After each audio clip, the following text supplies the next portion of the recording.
Monsieur partout. Bruno Leroux.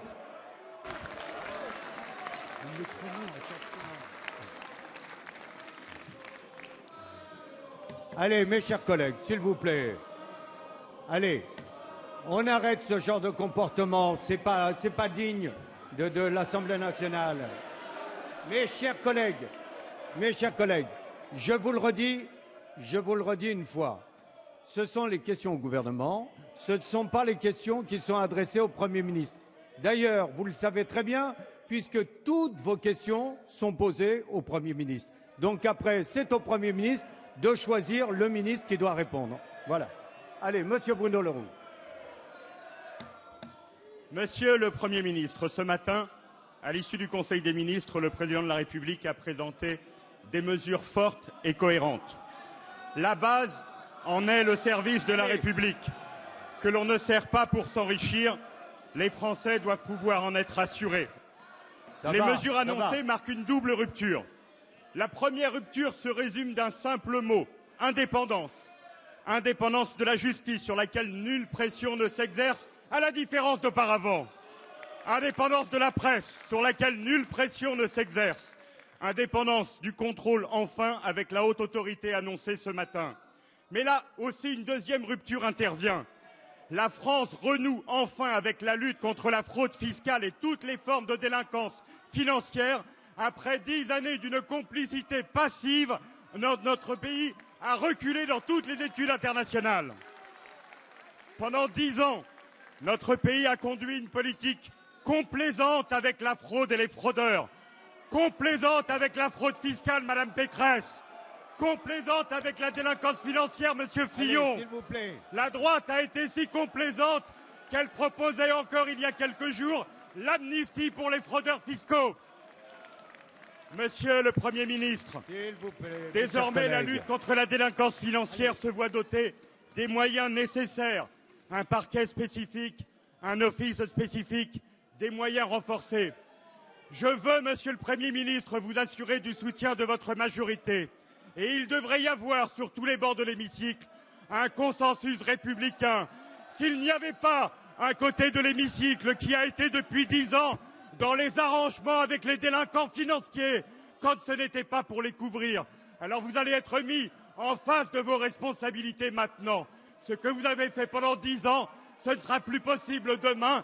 Nous vous demandons, Monsieur le Premier ministre, de tenir bon. La parole est à Monsieur le Premier ministre.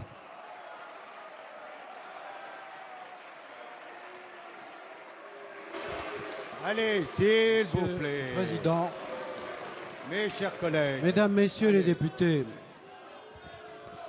Monsieur S'il vous plaît, écoutez. le Président Leroux, Non, le Président de la mes République chers m'a collègues, demandé allez, ça va. de préparer des mesures fortes, claires, Un peu de tenue. courageuses, un peu de tenue. ambitieuses, qui ont pour objectif de redonner confiance à nos concitoyens dans les institutions de la République et dans les représentants du peuple, quel que soit le niveau des responsabilités qu'ils exercent.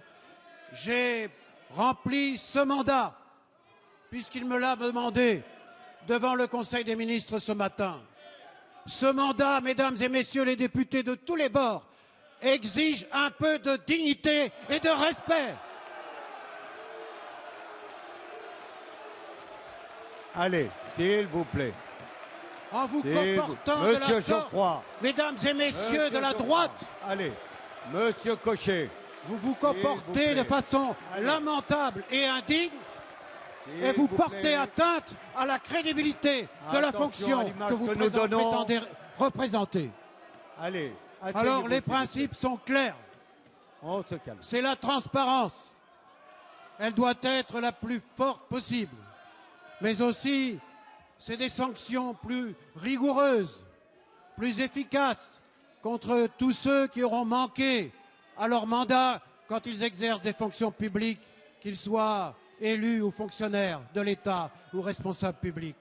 Puis enfin, le troisième enjeu, vous le savez, c'est d'aller aux racines du mal. Et les racines du mal, c'est la délinquance financière, c'est les trafics, l'économie souterraine, c'est les montages inacceptables, ce sont les paradis fiscaux. Nous voulons combattre cela avec la plus grande énergie. C'est le sens du projet de loi qui vous sera proposé. Alors là, mesdames et messieurs, hurleurs de la droite, serez-vous au rendez-vous de la transparence? Serez-vous au rendez-vous de la sévérité? Serez-vous au rendez-vous de la lutte contre la fraude fiscale, les montages les plus frauduleux? Serez-vous au rendez-vous de la lutte contre les paradis fiscaux? Eh bien, je prends date et nous verrons bien. Et chacun sera devant ses responsabilités. Alors, déclaration du patrimoine de tous les responsables publics et d'abord les élus. Oui, mais en même temps, des risques de conflits d'intérêts, parce qu'il y en a. Et ça veut dire aussi que pour que c'est du sens, il faut pouvoir contrôler. C'est l'objet même de la création de la haute autorité pour la transparence. Cette haute autorité pourra demander des précisions, pourra enquêter, pourra vérifier. C'est la garantie de la confiance. Et puis enfin, les patrimoines. Je sais que ça peut heurter, je sais que ça peut gêner, parce que la quasi-totalité de ceux qui sont concernés sont évidemment d'une profonde honnêteté et consacrent l'essentiel de leur énergie à la mission qui leur a été confiée. Mais dès lundi prochain, le gouvernement donnera l'exemple en rendant publiques les déclarations de patrimoine faites en début de mandat. Ce sera désormais, mesdames et messieurs les députés, vous aurez à en décider, la règle pour tous, parlementaires et pas seulement membres du gouvernement, responsables des exécutifs locaux. Mesdames et messieurs les députés de la droite, vous aurez à vous décider si oui ou non vous voulez la transparence. Et puis enfin, je voudrais donner un autre exemple. Il faudra mettre fin au cumul entre un mandat parlementaire et certaines fonctions. Vous aurez déterminé évidemment ce qui relève du bon sens et ce qui relève de l'exigence. Mais est-il acceptable qu'un parlementaire puisse être à la fois consultant ou avocat d'affaires? Eh bien, mesdames et messieurs les députés, je dis non, ce sera terminé. Et on verra bien ce que vous serez capable de décider. S'agissant de la lutte contre la délinquance économique et financière, vous savez, il a été instauré dans le passé un parquet financier. Lorsque nous sommes arrivés au pouvoir, nous avons constaté que ce parquet financier avait perdu tous ses moyens, les moyens humains, les moyens techniques, et était incapable de mener à bien toutes les enquêtes tellement elles exigent de compétences et de persévérance.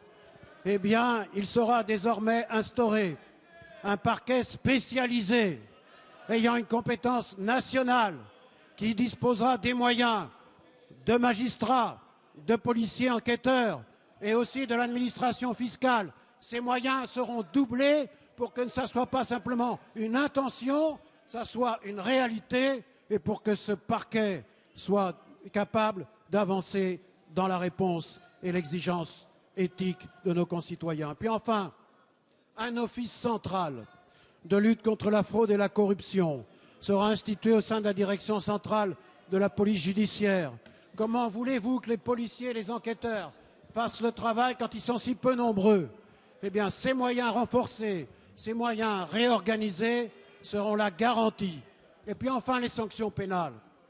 Quand on exerce une fonction publique et qu'on aura manqué gravement par la fraude fiscale, par la corruption, minimum 10 ans de condamnation, mais les magistrats auront la liberté et l'indépendance de décider d'interdire à vie l'exercice d'une responsabilité publique. Voilà ce que nous proposons au Parlement.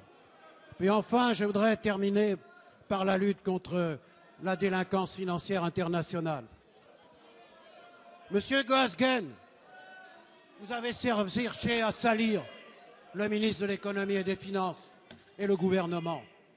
Ce que nous voulons changer et qu'il faut faire vite, c'est que désormais, il ne sera plus possible de ne pas savoir qui détient un compte dans une banque à l'étranger. Ça devrait être automatique. Nous n'en avons pas à le demander. C'est les règles nouvelles que la France veut installer dans toute l'Europe. Et déjà l'Allemagne la Grande-Bretagne, l'Italie, la Belgique se sont engagés à se battre pour ça, pour que demain la vérité soit obtenue sans difficulté. Que ça soit vrai pour les contribuables français, mais que ça soit vrai pour les autres contribuables européens. Puis nous voulons élargir aussi la liste des paradis fiscaux. Que ça plaise ou que ça ne plaise pas, il faut se battre pour la réduire, cette liste au minimum. D'abord dans l'Union européenne, cette réciprocité que j'évoque, elle vaut, le Luxembourg vient de s'y engager pour tous les pays d'Europe. Mais à côté de nous, des pays qui ne sont pas dans l'Union européenne, je pense à la Suisse, eh bien il faut que les choses changent, il faut que les choses changent en Europe, il faut qu'elles changent à l'échelle mondiale.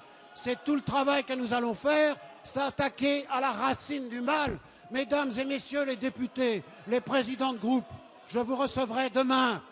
Même M. Jacob, je le recevrai pour lui demander ce qu'il est capable d'accepter, jusqu'où il est capable d'aller pour faire reculer la délinquance financière et assurer la transparence et la garantie pour les Françaises et les Français. Voilà ce que vous aurez à faire, mesdames, messieurs les députés.